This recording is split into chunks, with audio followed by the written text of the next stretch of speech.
Thank you so much, Professor Dr. Ahmed, for this opportunity. My thesis is about thrombolytic outcome in cardiac patients.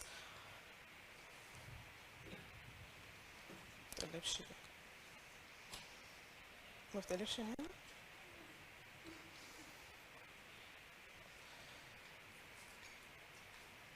لازم من هنا؟ ماشي ما تقلبش.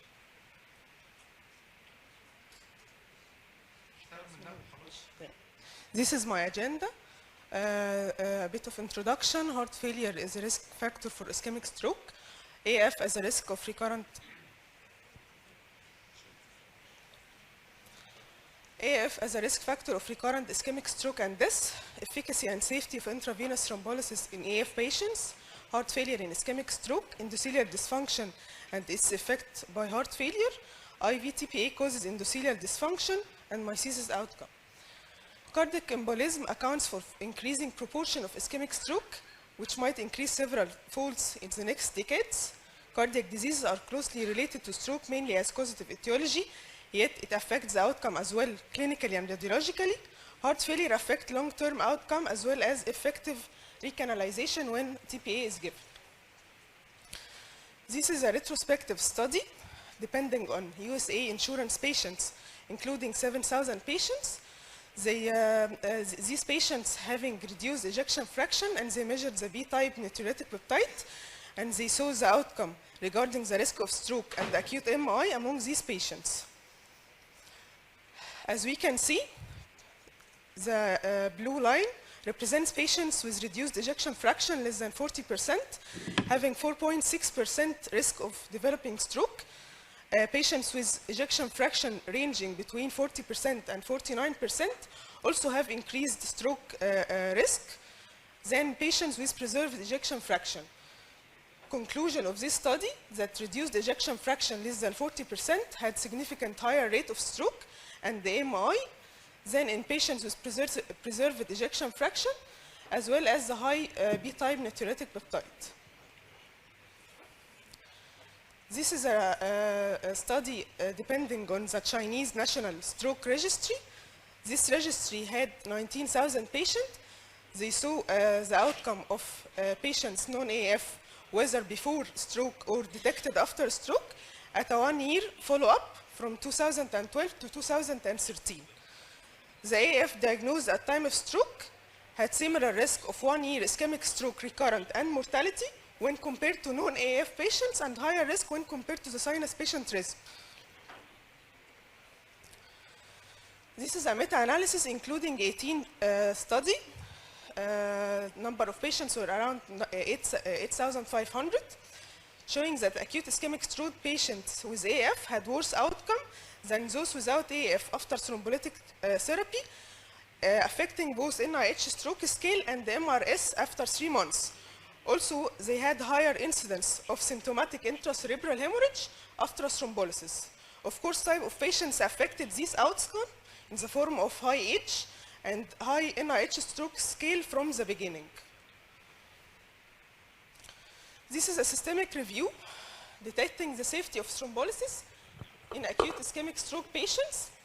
They found that AF and congestive heart failure are among the cardiac risk factors of poor outcome and the development of symptomatic intracerebral hemorrhage. This study was published in 2019 by the American Heart Association. They focused at the heart failure patients and their effect of ischemic stroke. Heart failure, they focus on heart failure patients as they have a certain pathophysiological mechanism, pro-thrombotic state and pro-inflammatory state, affecting both cerebral tissue oxygenation and hemodynamic impairment. Heart failure as well can affect the efficacy of acute recanalization when TPA is given. As we can see, in this graph, heart failure was found to be an independent risk factor of poor functional outcome in ischemic stroke patients. At both admission, the NIH stroke scale was higher in heart failure patient and at discharge.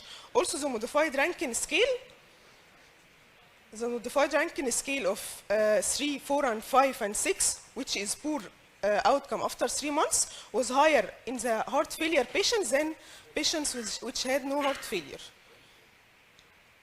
However, efficacy and safety of recanalization was not affected much in heart failure patients when they were given TPA, as well as the safety regarding TPA. Endothelial dysfunction affects the outcome of stroke, starting from the beginning of having stroke as the blood-brain barrier is affected. Also, TPA can affect the endothelial dysfunction depending upon which the outcome of TPA. Cerebral endothelial dysfunction contributes to stroke-induced brain injury. Cerebral endothelium forms the blood-brain barrier. When it is affected, it can lead to hyperpermeability and vasogenic edema. Tissue plasminogen activator affect such endothelial dysfunction at certain mechanism. The sonic hedgehog is a glycoprotein.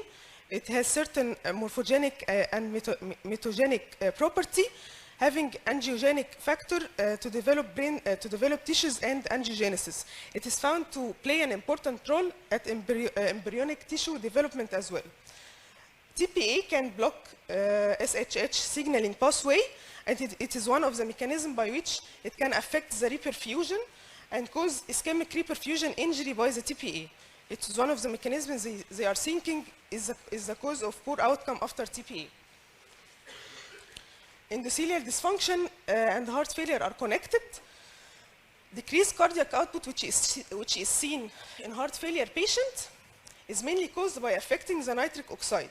Normally, the endothelial shear stress played a role by the blood pressure, which is affecting in a heart failure patient, leads to production of nitric oxide.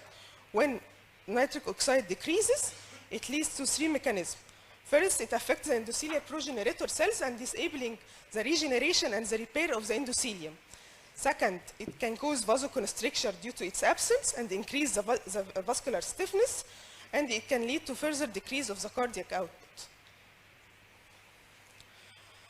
My study was dated at 2020 under the supervision of Professor Dr. Niveen Chalabi, Dr. Sandra Mohammed, and Dr. Wael Izzat. It was a prospective cross-sectional study dated for 6 months. Our stroke unit is 36 capacity beds, admitting 700 to 1,000 patients per year, and rate of injection is about 24%. We aim to assess the clinical outcome in the form of NIH stroke scale and the modified Rankin scale after 3 months, and follow the recanalization as well using transcranial Doppler. All patients diagnosed with ischemic stroke receiving IV thrombolysis were in the study, aging range between 18 and 80 years, achieving the diagnosis of acute ischemic stroke coming of the window phase of 4.5 hours from the onset, having no contraindication of thrombolysis from January to June. At first, initial assessment was done based on NIH stroke scale, CT brain to exclude hemorrhage and early stroke signs, and transcranial color-coded duplex to see the effect before and after. Second assessment was done using TCCD and echocardiography to detect the heart failure patient and the preserved cardiac ejection fraction. Late assessment after 3 months. Recanalization was done using the TB score of the transcranial color-coded duplex. Grade 0, no signal, minimal systolic spikes. Blunted flow waves, the difference between the systole and the diastole is eliminated. Damped, the systole and systole still show a difference, or mean flow velocity is reduced 30% from the other side, or stenosis or the normal.